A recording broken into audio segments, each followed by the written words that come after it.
Chapter 16. Shepard hadn't panicked like the others. He hadn't expected the aliens to overturn their flivver, or to be so damned big, or to send him flying into a tree trunk that would knock the wind out of him. But battered as he was, he had kept his cool. He found a spot that offered him concealment from all directions and waited until he could breathe again, and then went looking for the others. After all, he was the safety officer. He had to help them if he could. The first one he found was Hendrix. The way she was crashing through the jungle, she wasn't hard to spot. Putting himself on an intercept course, he quickly and quietly took her down. She struggled only for a moment. Then she realized who he was, and what he was, and she went limp. "Oh God!" she moaned, tears streaming as she covered her mouth with both hands. "Oh my God!" "Quiet," he whispered in her ear. "Now." Hendrix drew one long, tremulous breath and fell silent. Satisfied that she wouldn't give them away, he wiped sweat from his brow with the back of his hand. "All right," Shepard said softly, looking around for signs of the aliens. "We're going to be fine.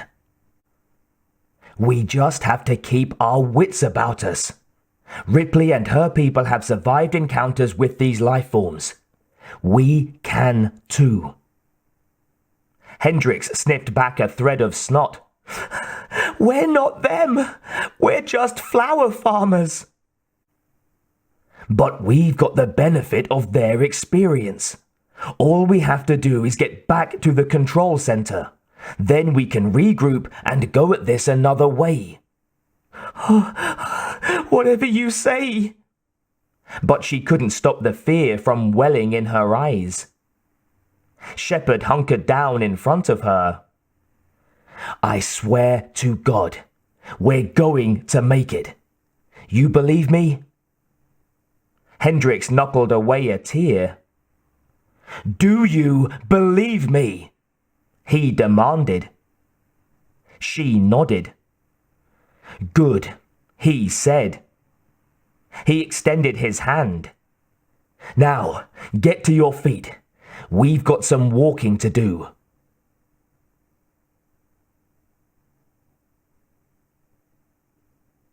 Saigo had run as hard as he could. He had done so blindly, uncaring as to the direction, unable to stop lest the aliens grab him and rip his limbs off.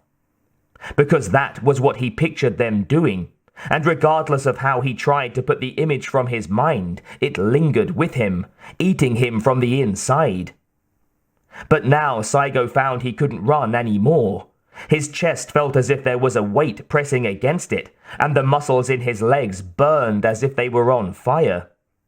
Finally, he dared to stop and look behind him, and what he saw made his heart leap with hope. Apparently, he had travelled in a big bloody circle, because there was the overturned flivver, and from what he could tell, it was still in drivable condition. All the botanist had to do was flip the thing right side up again. Forcing himself to run to it, he put his shoulder against its side panel and pushed. The flivver rocked as if it would turn over, but at the last second it fell back into its original position. "It's too heavy," he thought, gasping for breath. But the alternative was to remain on foot, and he knew that that could only end badly. So he placed his shoulder against the flivver and heaved a second time. Again, it teetered on the edge of turning over, but Saigo was determined not to let it stop there. With a groan from deep within, he dug hard with his tired, trembling legs, and just got the flivver over the hump. Squealing in protest, it hit the ground and bounced once, its shock absorbers doing their job. Then it sat there, inviting him to get inside. But it still had to start. If not, Saigo had spent the last of his strength for nothing. Dragging himself into the driver's seat, he pressed the start button. The engine whined, clearly compromised by the punishment it had taken. In the distance, there was another sound, equally high-pitched, but it wasn't an echo. "Come on!" Saigo thought, his insides turning to jelly. "I've got no goddamn time for this!" Suddenly, the engine turned over. With a deep-seated sigh of relief, Saigo put the flivver into gear, turned the wheel, and headed for the hatch, which, now that he looked at it, was even closer than he remembered. "I've got a chance," he thought. All he had to do was get to the backup bay and let the cargo haulers lift him out, and then he could put this nightmare behind him. But before he could get to the hatch, he saw something dark and lizard-like move to intercept him. And at the rate it was going, it would reach him before he got to the exit. "Shit," he thought. With no other choice, he hauled the wheel to the left, spinning the flivver around. Then he gunned the engine and headed in the opposite direction. His mind racing, he thought, "I'll lose it in the jungle. Then I'll double back and go for the hatch again." It seemed like a reasonable plan, but when he looked back, he saw the alien wasn't giving up on him. It was still on his tail, loping after him through the brush. Not even running, just loping, like it had all the time in the world. Like it was only a matter of time before it got what it wanted. Damn! Saigo thought, his heart racing so fast he thought it would burst. "I don't want to die!" Out of panic, he pressed down on the power pedal to coax more speed out of the flivver, knowing it would also cut down on its running time. But if the alien caught up to him, it wouldn't matter how long the damned thing kept running. Its engine whining, the vehicle accelerated, and gradually the gap between hunter and prey began to widen. The alien was losing the race. Fast as it was, it couldn't keep up. "My God!" Saigo thought. "I'm going to make it!" Then he turned to look forward again and saw the tree trunk looming in front of him, hurtling at him too fast for him to miss. He ripped the steering wheel to the right, but it was too late. With a jolt, the flivver hit the tree and sent Saigo flying through the air.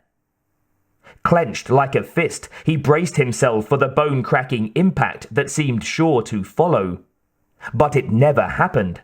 Instead, he hit the ground with a glancing blow and rolled a few times, ending up in a patch of bright yellow flowers. "I'm alive!" he thought, hardly able to believe it. Then he remembered the alien. Had it given up, or was it still coming after him, eating ground with each stride, ravening for the meat he had thus far denied it? Too frightened to look back, he started running through the jungle.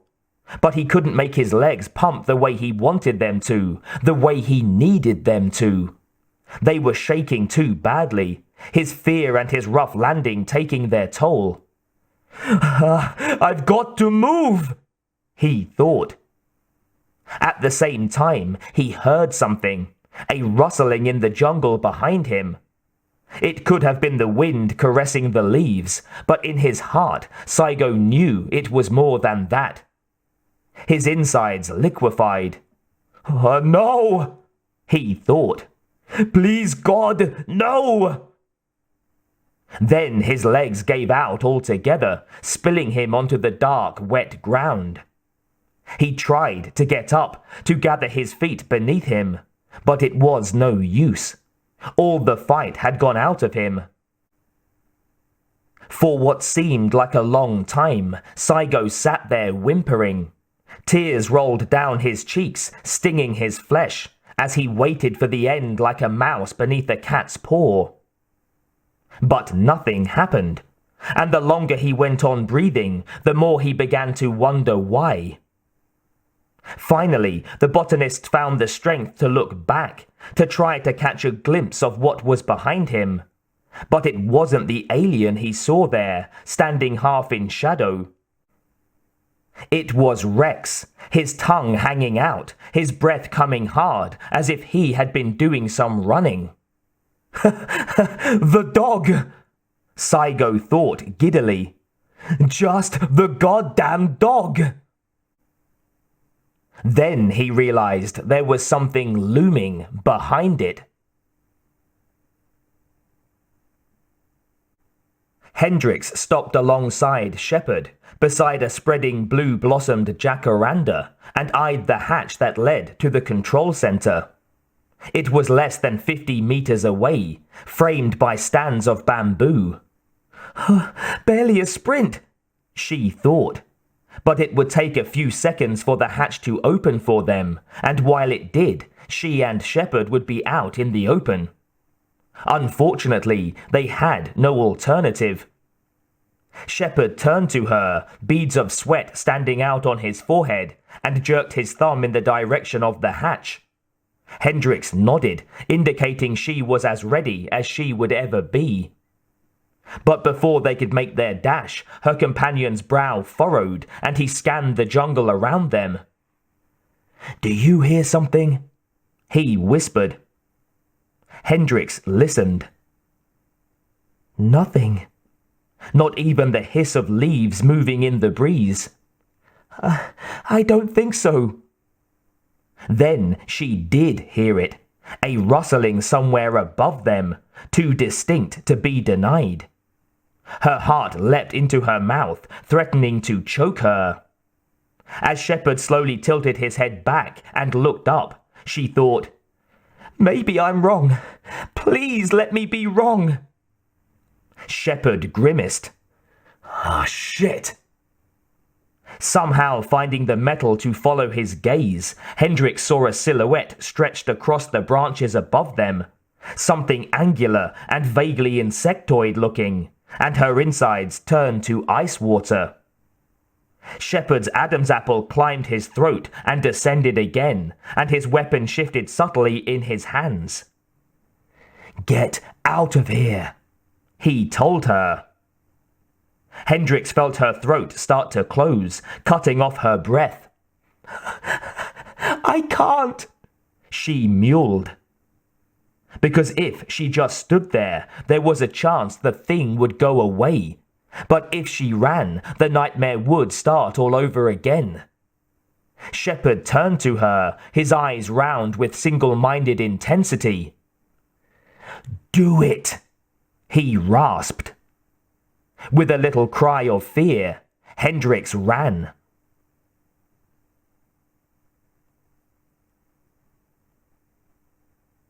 Moving through the gathering twilight, Angie wished like hell she hadn't left her father's side. The knowledge that she had abandoned him, leaving him to face the alien alone, hurt worse than the fire in her throat.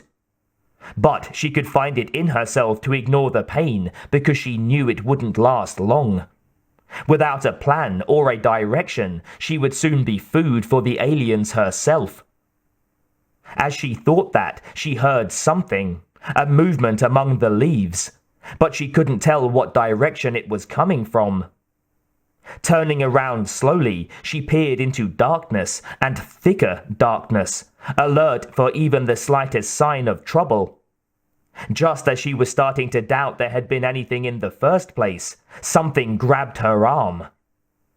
Angie looked up at it, her heart sinking in her chest, knowing with full certainty that she was looking at her death.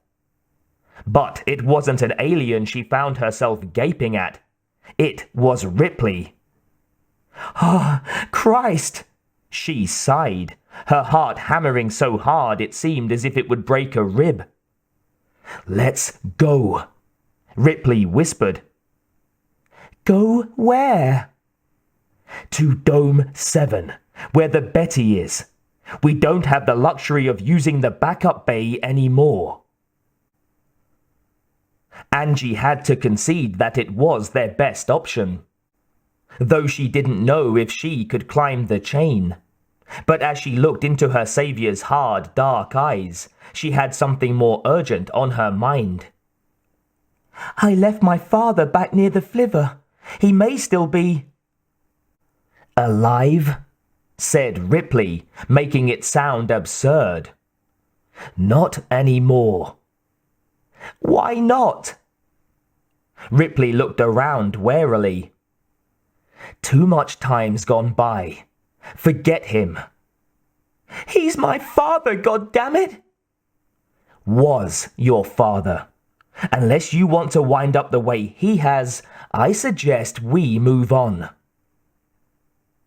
For a moment, Angie was on the verge of insisting, but in the end, she stopped herself. Good, said Ripley. Now let's go. She started through the jungle, leaving it to Angie to follow. Her strides were such that the botanist found it difficult to keep up, but she managed. Until she heard another sound, something halfway between a song and a sigh. The murmur of a stream, maybe. She didn't think so. Did you hear that? She asked her companion. Ripley didn't say anything in response. However, she stopped and began looking around again. Angie too searched her surroundings, hoping not to see the gleam of dying light on alien flesh. As it turned out, she couldn't discern anything. And for a moment, she couldn't hear anything either, except, of course, the wind rustling in the trees. Then the wind died down for a moment, and she heard someone say, "Help me!" The plea was faint, but there was no mistaking the words of desperation behind them. Someone's out there.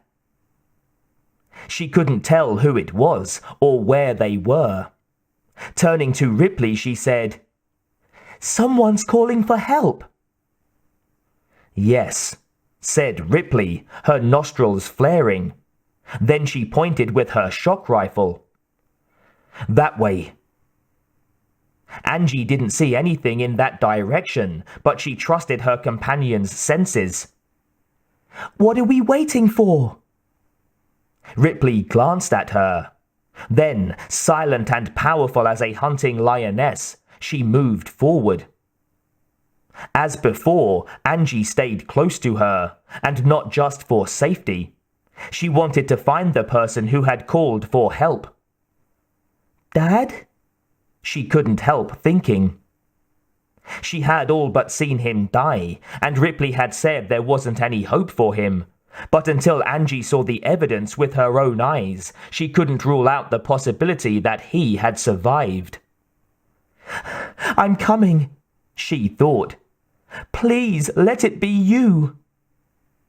Abruptly, Ripley stopped and looked around, as if she had lost the scent. Then she seemed to get it back and went forward again, taking Angie through a part of the jungle so dense it seemed there was no air to breathe. On her own, the botanist wouldn't have been able to get through it, but Ripley broke the trail ahead of her, making it possible. Finally, they came to a place where the jungle seemed to open up a little. Ripley pointed again with her rifle and said, There. Angie followed the woman's gesture to a cinnamon tree. It stood amid others of its own kind, displaying its riotous yellow flowers and its pointed black fruit. There was something on it, obscuring its smooth brown bark, something that didn't belong there. And as Angie stared at it in the greying light, trying to figure out what it was, part of it moved. Oh my God, she thought. It's Saigo, and he's alive. But the aliens had affixed him to the tree trunk with long, thick strands of something pale and sticky looking. And strong, if he hasn't freed himself before this. It's all right, Angie told him, drawn inexorably to his plight.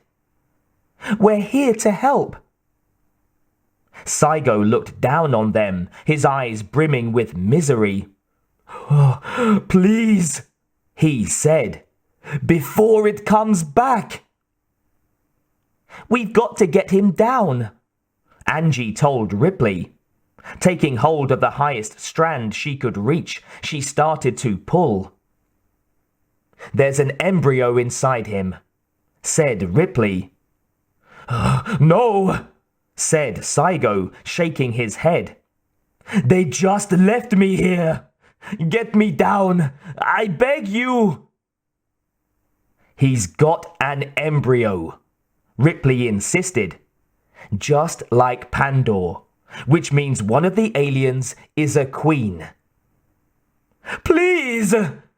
Saigo cried, tears flowing down his cheeks. Angie looked to her companion. "For God's sakes, Ripley!" Ripley frowned. Then she moved closer to the tree, sending a wave of gratitude and relief over Angie. There were so few of them still alive. If they could save Saigo, it would at least be a small victory. "Oh, thank you," he groaned as Ripley stopped in front of him. "From the bottom of my heart." The words had barely left his mouth when Ripley turned her rifle around in her hands, pulled it back, and, with blinding speed, swung its stock at the side of Saigo's head. There was a tearing sound that made Angie want to retch, and then Saigo's head was lying at an impossible angle on his shoulder, his skull a mess of blood, bone, and grey custard. "No!" she screamed, unable to stop herself, unable to keep all the fear and horror from spilling over. Abruptly, she felt a hand clamp over her mouth, silencing her, and another grabbed the back of her neck. For a moment, she thought Ripley would kill her too. Under the right circumstances, she probably would have. But as Angie's surge of hysteria subsided, she felt Ripley's grip relax a bit, and finally ease off altogether. "He was lying," Ripley said, her gaze fierce and unyielding. "He had an embryo in him." Her breath coming in helpless gasps, Angie nodded. "All right," she said. "I believe you." But then she had no choice.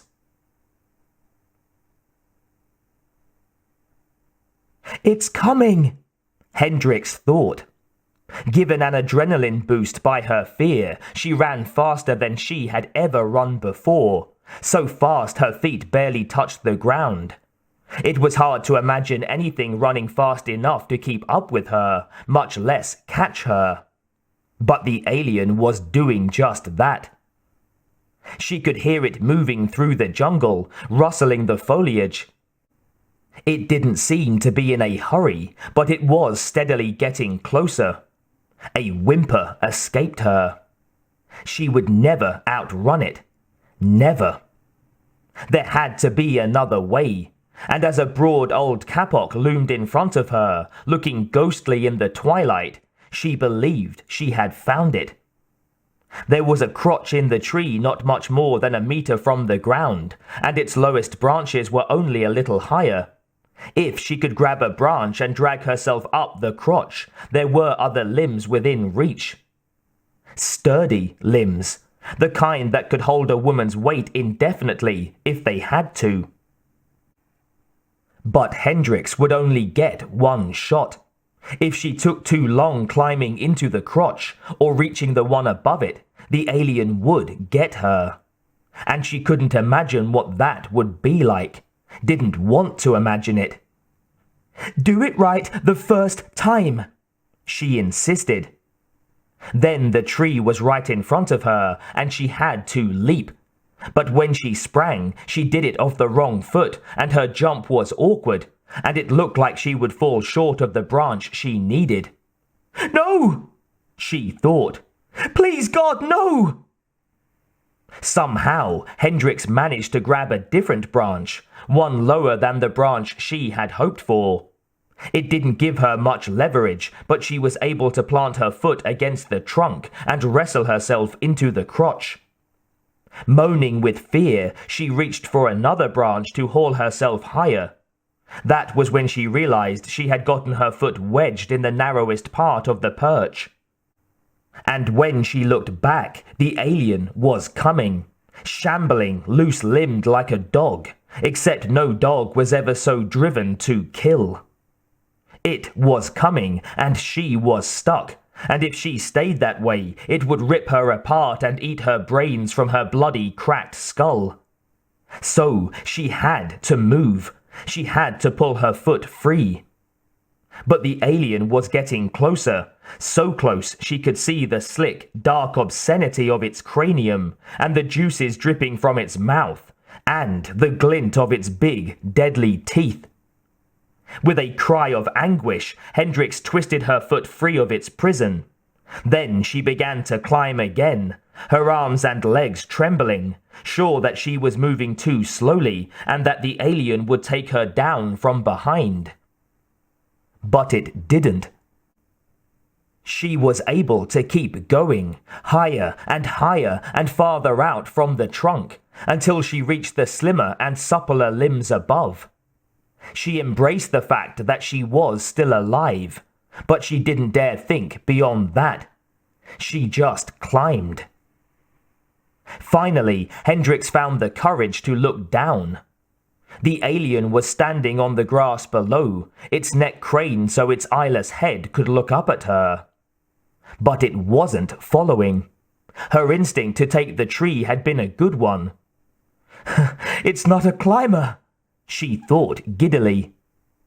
Suddenly, the thing coiled, and before Hendricks could react, it sprang upward, finding purchase in the kapok. "No!" she thought wildly, her throat constricting so much it hurt to breathe. "It can't get me! I'm safe, goddammit!" The alien chose that moment to spring a second time.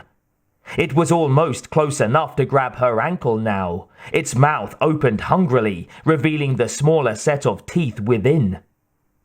Shrieking at the top of her lungs, Hendricks scurried up the tree again, but it was harder than before, the limbs she encountered less sturdy, less dependable. Her own limbs were all but useless, ravaged by the uncommon demands she had made on them. She felt fear squeezing like a fist around her heart, harder and more insistent than before. "I can still do it," she told herself. But at the same time, she felt something close around her calf, something sharp enough and strong enough to puncture her skin. Crying out, she pulled her leg away from it as hard as she could, and freed herself. However, her freedom came with a price. She found herself falling, lashed by branches as she swept past them too quickly to grab any of them. She barely had time to imagine how hard she would hit the ground before it rushed up and bludgeoned her, pounding the air out of her. As Hendricks lay gasping, her lungs heaving like a bellows, she could see that she was still alive, if just barely. She couldn't feel one of her legs, and the other was lying at too awkward an angle not to be broken. But that wasn't the worst of her problems, because she could see the alien slithering down from the tree again.